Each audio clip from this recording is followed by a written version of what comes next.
Bonsoir Bernard, Bonsoir. vous êtes donc le président de l'entente Miri-Myriel. Oui, l'entente de Zem. Deuxième.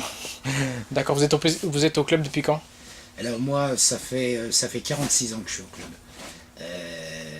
Donc j'ai commencé joueur à 12 ans, jusqu'à 50 ans. De 50 à 55 ans, je me suis occupé donc des débutants, et également des vétérans. Et à 55 ans, à la suite de la fusion intervenue entre l'US Méry-sur-Oise et le FC Mariel, donc sentant un petit peu que le club, à la suite de cette fusion, en fait, les deux clubs étaient en grande difficulté.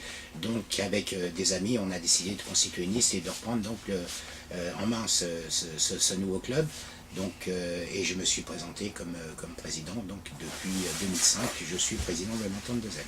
D'accord, et qu'est-ce qui vous a motivé à poser une candidature pour être président? Ma plus forte motivation, ça a été, dans un premier temps, tout de suite, vu les circonstances, de faire tout ce qui était mon possible pour sauver le club. On n'est pas, ça fait à l'époque, ça faisait 43 ans que j'étais au club, donc j'adore ce club.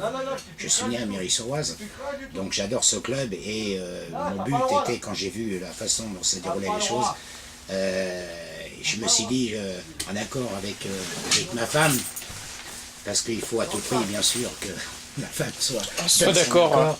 je lui ai dit, donc je peux pas laisser mon club tomber de côté. Donc il faut à tout prix, je sens que c'est mal parti. Donc c'est l'envie l'amour du club qui a fait que je me suis présenté en tant que président. Donc c'était à la limite pour une courte période, ça fait déjà 3 ans. Je pense continuer dans l'avenir. Maintenant il faut également voir avec ma femme. D'accord, c'est un club qui a combien de licenciés? Alors aujourd'hui nous sommes 400 licenciés. Nous avons 17 équipes. Nous avons 4 équipes de débutants, 3 équipes de poussins, 2 équipes de benjamin, une équipe 13 ans. Malheureusement, cette année, on n'a pas pu constituer d'équipe de 15 ans par manque d'effectifs, et je le regrette fortement. Une équipe de 18 ans, on a 2 équipes seniors, une équipe CDM, une équipe féminine et une équipe futsal. D'accord. Donc ça doit faire 18, je crois. D'accord. Et 3 équipes de vétérans également. D'accord. Et quels ont été les résultats majeurs des équipes ces dernières saisons? Alors les résultats majeurs, l'année dernière, ça a été une très bonne année dans l'ensemble pour le club, et notamment pour particulièrement 2 équipes, puisque la CDM, qui jouait en promotion d'honneur, donc est montée en DHR. D'accord. Donc ils ont fini premier dans leur groupe. Ça faisait 4 ou 5 ans qu'ils finissaient deuxième ou troisième, et à chaque fois à 1 ou 2 points de la montée. L'année dernière, ils ont réussi. Donc cette année, donc, ils sont montés en DHR.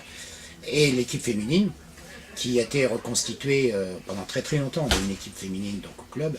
Et à la suite du départ, à l'époque, avant que je sois président donc de l'éducateur, cette équipe féminine donc a disparu.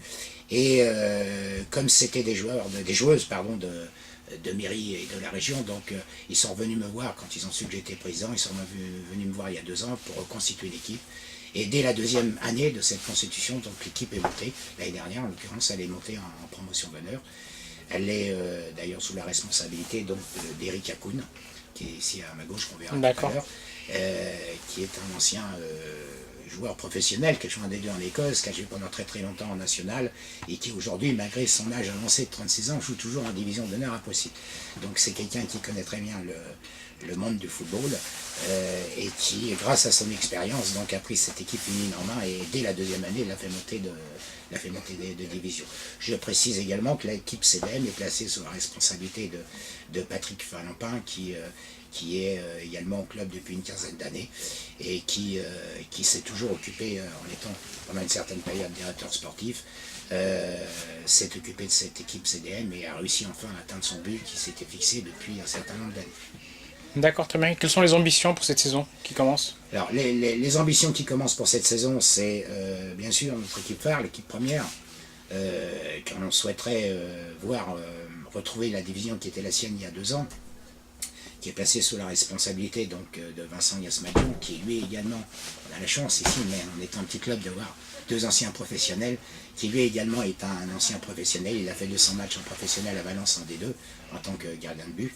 Donc il a repris l'équipe il y a 2 ans et demi, et grâce à son aura, il y a un certain nombre de joueurs qui ont rejoint le club cette année, puisqu'on a eu 12 arrivées. de très bons joueurs également, qu'on rejoint un groupe déjà qui existait et qui était de qualité, qui fait que notre ambition cette année, c'est, on ne se cache pas, on va essayer de jouer la montée, ça sera difficile, mais je pense que en tout état de cause, on a les moyens de finir, c'est sûr, dans les 5 premiers. Après, donc un championnat est long. On ne sait pas ce qui peut se passer, des blessés, des absences, tant d'un côté chez les adversaires que chez nous. Donc la saison est très longue, on verra. Mais notre ambition, de toute façon, c'est dans les 2 années qui suivent, c'est-à-dire cette année et l'année prochaine, de faire monter notre équipe phare. Ensuite, bien sûr, toutes les autres équipes, si l'équipe monte, on sera forcément content. Notre deuxième ambition plus importante, c'est de faire monter donc toutes nos équipes de jeunes, les faire monter de division pour arriver à atteindre un certain niveau, pour éviter d'être, comme on dit, dépouillés par les clubs des environs qui récupèrent nos joueurs après qu'on les ait formés déjà à 60 ou 70%. D'accord. Pour ça d'ailleurs, pour arriver à ce but, donc cette année, nous avons pris un nouveau responsable de l'école de football qui s'appelle Richard Gaudreau, qui était l'ancien responsable de l'école de football du Restart, qui lui va nous apporter également son expérience de l'école de football du Restart, sa rigueur, sa façon de voir les choses, et nous avons constitué également des groupes cette année, des groupes en fonction donc, du niveau des joueurs, de telle manière à ce que ces jeunes-là progressent en poussant et en débutant, en poussant et benjamin, pardon. D'accord. Et notre but, effectivement, c'est d'arriver dans les 2 ou 3 saisons qui suivent à faire monter de division tous nos jeunes.